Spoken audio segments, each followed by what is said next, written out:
Hi there, Del here. I just thought I'd do a quick vlog today to let everybody know what I'm up to. And this is what I've been up to. So I've been collecting some geranium plant cuttings from my garden. Last year, when winter hit and we had a lot of frosts, it actually took out a lot of the geranium plants. They burnt them. So I'm trying to beat the winter frosts this year by pruning some of the taller geranium plants in my garden so that they're easier to cover with some shade cloth just to protect them from the frost. And the cuttings I've placed in some sugar water just to give them a little bit of energy. And then I have been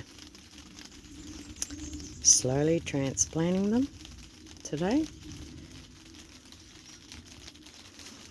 into pots. So that's what I've been up to today. And so far I've managed to pot up 45 sort of different types of varieties of geranium plants into pots today. So it's a nice selection actually. It's a mixed variety. We have some soft sort of baby pink ones. We have a hot pink, a sort of a burgundy fuchsia coloured one. We have a fiery red coloured geranium, an orange kind of geranium, a burgundy type of geranium.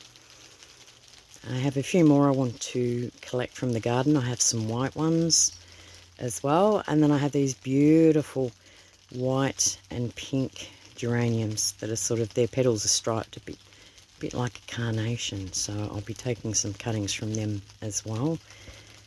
But this is what I've been up to today. So I have 45 so far, and I'm sort of aiming for 100 geranium plants. Some will thrive, some will die, so that way there'll be plenty, because they make fantastic hedges, and that's what I'm hoping to do around the property, is make some hedges out of geranium plants. But I also make organic geranium essential oil too. I distill that. So that's another reason why I'm trying to grow as many geranium plants as possible. I started doing that years ago actually. I remember when myself and my 5 little ones, who were all 6 years and under, I rented a farmhouse off a farmer on a 600-acre property. And I found that geraniums, not only cheap, but for me, easy to propagate, easy to strike from cuttings. And so with that, they're also good. Geranium oil is also good for blending with other things like rose oil. So that was another thing I grew on the farm property. Lavender, roses, geraniums.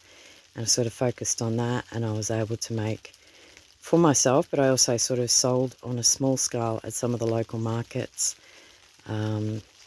essential oil blended oils, therapeutic oils, soaps, shampoos, and hand moisturisers. So eventually, one day, I may have enough plants for me to be able to do that.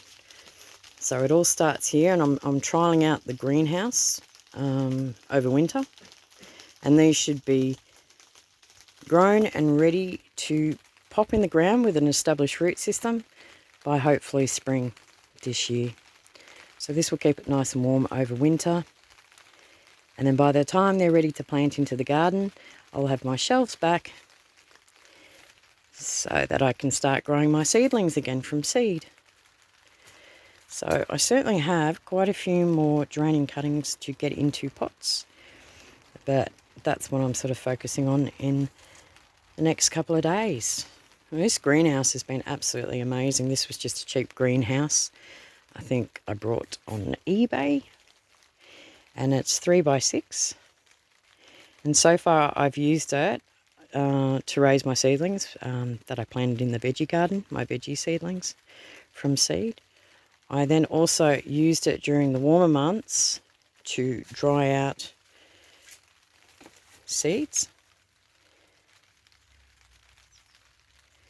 which I've been saving for spring to be able to redo the veggies again that we grew this year. And now I'm using the greenhouse to grow my cuttings. So yeah, you can just hear the rain starting to fall outside the greenhouse. It's actually a really nice space to sit in. It's a little messy, I've got to clean it up a bit, but yeah, I actually really enjoy spending time out here. It's nice and warm still, and I love listening to the rain on the roof of the greenhouse.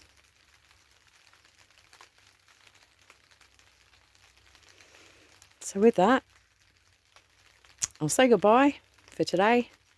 Thank you for spending some time with me here at Violet Cottage, and I'll see you in the next video. Bye for now. Bye.